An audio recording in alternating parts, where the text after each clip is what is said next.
Bonjour, c'est Cupertino. Aujourd'hui, nous sommes le dimanche 24 juillet. Je voulais vous parler de la semaine qui vient de s'écouler avec pas mal de nouveautés chez Apple, notamment les MacBook Air et le Mac Mini. Même si le Mac Mini c'est moins important, la chose la plus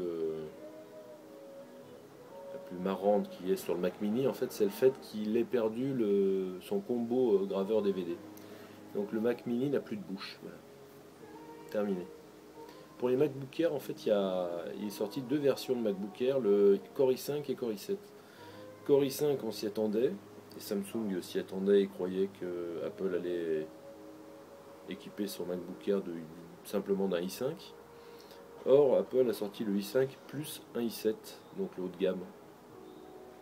Il y a deux modèles en fait, en 11 pouces et en 13 pouces pour le i7. Le i7 en fait est équipé en SSD de 128 ou 256 Go. Et les prix concernant le i7 commencent à partir de 1249 euros jusqu'à 1499 euros, avec 4 Go de RAM sur toute la gamme i7. Et le i5, c'est du 11 pouces, et il y a deux SSD 64 et 128 pour 949 euros et jusqu'à 1149. Le premier prix, donc, c'est 949 euros. Je pense que c'est raisonnable, en fait, ça remplace bien le MacBook blanc en plastique, là. Et les pros, en fait, le i5 il est en 1,6 GHz et le i7 il est en 1,7 GHz. N'en déplaise à Samsung qui avait sorti il y a peu de temps son série 9 qui est un ultrabook, donc dans le cahier des charges qu'avait mis en place Intel pour la création d'ultrabook pour concurrencer le MacBook Air en fait. Donc il va y avoir sûrement plein d'ultrabook, des concurrents de MacBook Air.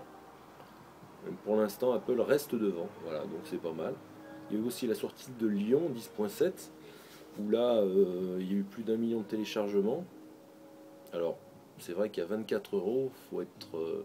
Alors, je pense que les professionnels, eux, ne mettent pas à jour tout de suite, mais pour Monsieur Tout le Monde, c'est intéressant si on a la machine de d'évoluer quoi vers Lyon, qui est quand même pas mal quoi.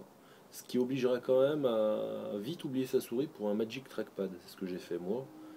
C'est un peu cher, ça fait 69 euros. Mais en fait, ça change tout, quoi. Vraiment, il est vraiment conçu pour ça. Voilà. Je pense que dans l'avenir, les souris risquent de disparaître. Quand même. Ensuite, il y a eu l'iOS 5, la bêta 4, qui s'est fait par OTA, donc on the air, hein, par les airs. Voilà. On continue avec les clouds et les airs. Voilà, c'est tout dans l'air maintenant.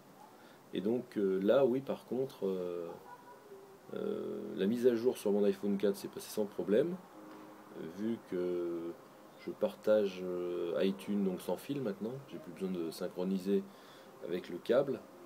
Le seul problème, c'est que je crois qu'il y a un petit conflit entre mon iTunes bêta 10.5, je sais plus, bêta 60, enfin 10.5 bêta version 60, et mon iPad. Donc j'arrive pas à mettre à jour mon iPad via le Wi-Fi chez moi. Je vais réessayer plus tard, mais j'ai essayé une vingtaine de fois, ça ne passe pas pour l'instant. On verra. Je me fais pas trop de soucis. Le seul souci en cette période de vacances, c'est que sur la iOS Beta 4, le partage réseau, c'est-à-dire le partage Wi-Fi à partir d'un iPhone, ne fonctionne pas pour l'instant. C'est-à-dire, il voit le réseau, l'iPad voit le réseau, etc., mais ça ne fonctionne pas. Donc pour l'instant, c'est un peu dommage pour les vacances, mais c'est pas grave. Sinon, il a été aperçu une coque d'iPod Touch blanche.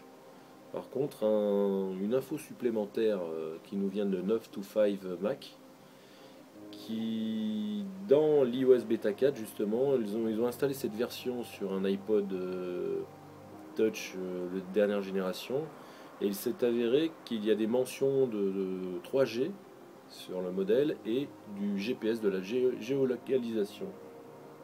Alors pour l'instant, ils ne savent pas si c'est un bug qui sera effacé, enfin bon, qui n'existera plus sur la version officielle, mais visiblement c'est bon signe. Donc là, c'est une belle surprise pour l'iPod Touch, qui à mon avis va très rapidement se transformer en téléphone avec Cydia et autres Sauric, etc. Il y a aussi des faux Apple Store. Alors là, c'est marrant. En Chine, alors, une touriste américaine qui se baladait dans la province de, je sais plus, Guangdong, euh, a filmé d'ailleurs, vous pouvez aller voir ça sur Apple Sfera, un très bon site espagnol dédié au Mac, où elle filme carrément et les vendeurs sont un peu surpris. Ils ont en fait toute l'apparence des vendeurs Apple.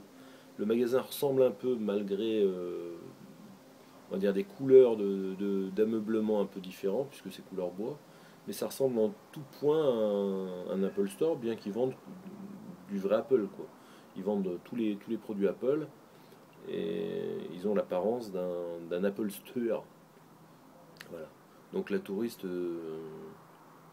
a cru bon de se prendre pour une avocate d'Apple et leur indique que c'est pas bien, que non, c'est pas bien, c'est le mal, voilà. Donc c'est assez marrant, allez voir sur Apple Sfera, c'est rigolo. Et sinon concernant le Lion 10.7, en fait, je veux revenir là-dessus parce qu'en fait il y a quelques petites incompatibilités. Par exemple, j'avais un scanner Canon, un Lead 20, bon, c'est un modèle quand même qui date de environ 5 ans et qui n'est plus reconnu sur Lyon. Donc j'ai trouvé un programme universel qui reconnaît tous les scans, ça marche très bien. Certains se plaignent donc de la compatibilité des programmes, mais c'est vrai que Doom date un peu quand même, hein. Va falloir évoluer les mecs, hein. Et oui. Alors je comprends que les professionnels, eux, ne se jettent pas sur la mise à jour, et ils ont raison, mais pour l'ensemble des personnes possédant des Mac avec Core i5, i3, i7, enfin bref, Core 2 Duo, il n'y a pas de souci en fait, ça marche très bien. Voilà, c'est tout ce que j'avais à dire, c'est Cupertino, je vous souhaite un bon week-end et puis à bientôt.